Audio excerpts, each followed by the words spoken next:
Hey guys, and welcome back to Scribe Gaming. I'm your man Scribe, and I hope you're ready for some news. Okay, so yesterday, the CG Tuscan Meathead, which is a fantastic name I might add, our new community, or shall I say, interim community manager, took to the forums and announced the next and final, supposedly, Inquisitorius unit that is being added to the game, and it does come with a few connotations. Let's take a look.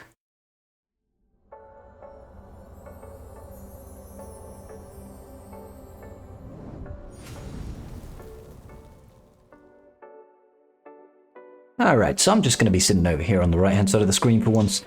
We're going to zoom in just a smidgen here.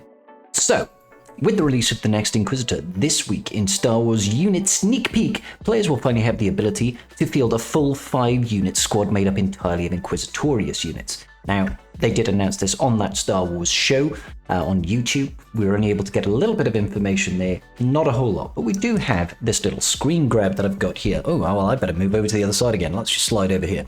Okay, so it is the 5th brother guys. He's going to be a support, which is awesome. Leader, obviously, Empire Inquisitorius, an unaligned force user, much like the rest of the Inquisitorius squads. There's some cool stuff in his kit though, guys, okay?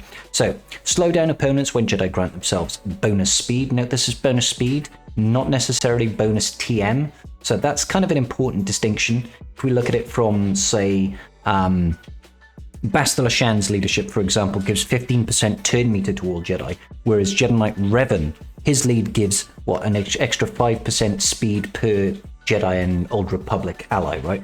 So until we see the full kit breakdown, I'm not sure how this is working. If I was to guess, I would say it's the speed, not bonus TM, because that's the way it's worded.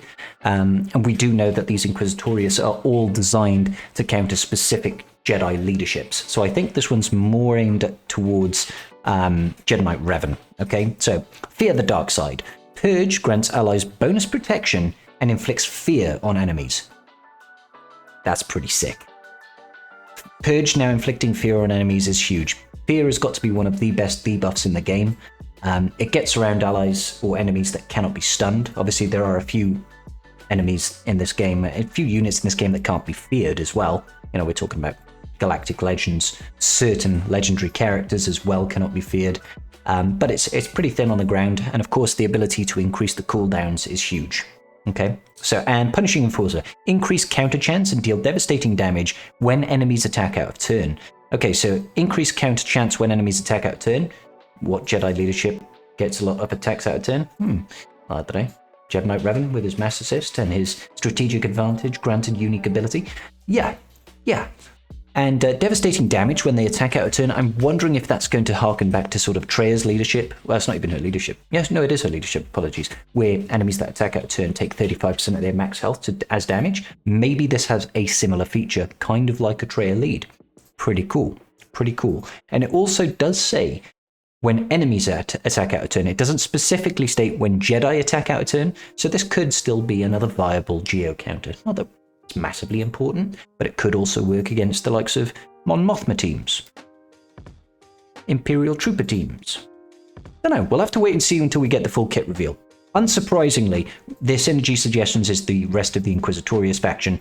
Don't think anybody can see that one as a bit of a surprise. All the same, some nifty little things that they're bringing in here. Loving the fear, liking the attacks out of turn counters. That's pretty cool. Let's get back over to the post now, there goes. Okay. We also wanted to inform you that over the next few weeks and months, there will be a need for this group in multiple areas of the game. This should come as no surprise to anybody.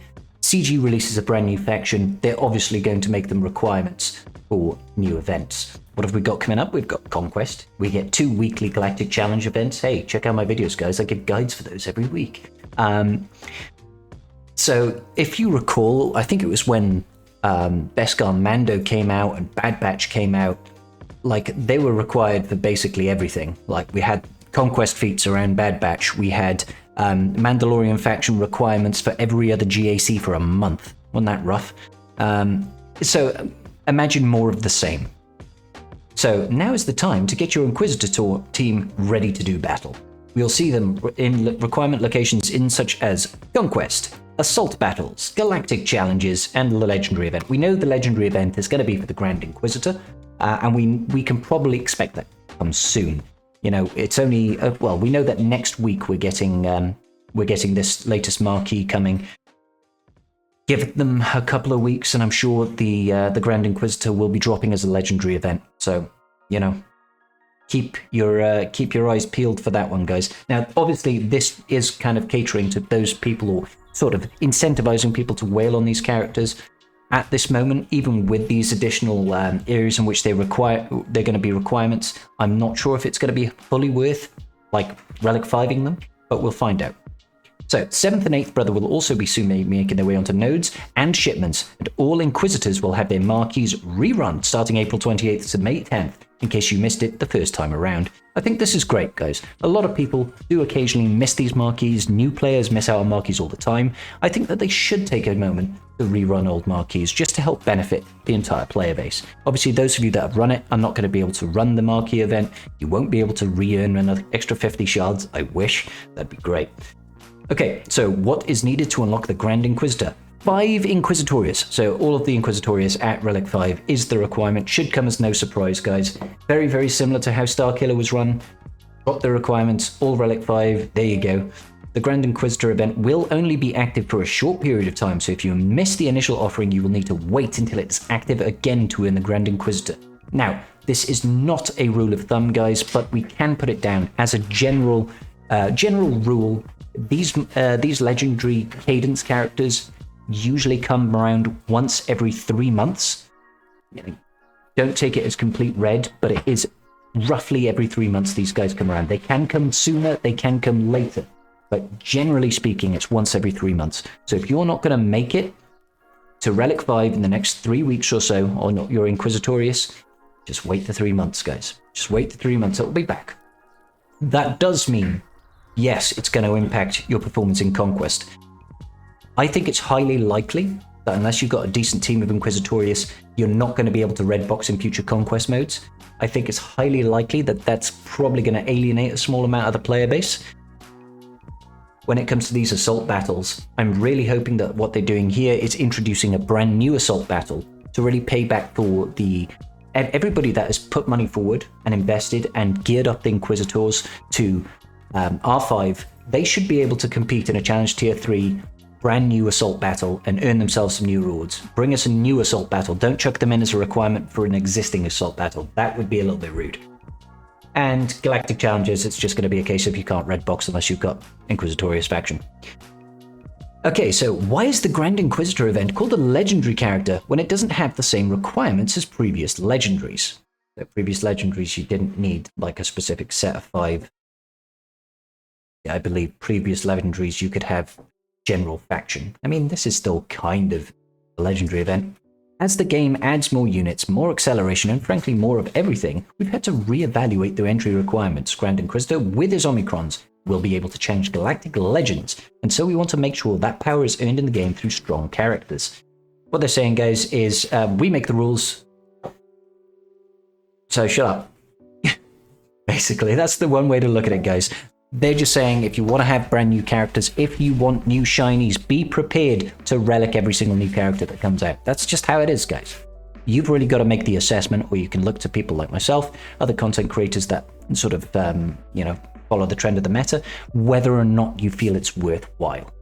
Personally, at this point, given current information, I don't think it's worthwhile investing in Grand Inquisitor. So far, the Omicrons for the Inquisitorius faction have all been territory war focused, and that is not where the crystals lie. Yes, it's nice to earn yourself some R9 materials, guys, but currently there are no GLs that require Relic 9 materials, and GACs typically are not decided make or break, live or die off one Relic 9 material character. It can have an influence, but it's generally not the deciding factor in who wins GAC. Right now, I have a hard time advising it and recommending it unless you are either a whale that is willing to drop down money and spend. If you like the Inquisitorius faction and you want another GL counter in Territory Wars, go ahead, crack on. It'll pay off in assault battles, it'll pay off in galactic challenges, and it will pay off in Conquest. For the rest of us that are not really looking to put down money, I would seriously hold back. Seriously hold back and just keep on working towards any other GLs that you currently don't have, or Starkiller, which we know has proven viability in GAC. But until the next video, guys. Peace out. Just giving a quick shout out to my patrons. I appreciate each and every single one of you, and without your support, I wouldn't be doing this today. Thanks so much.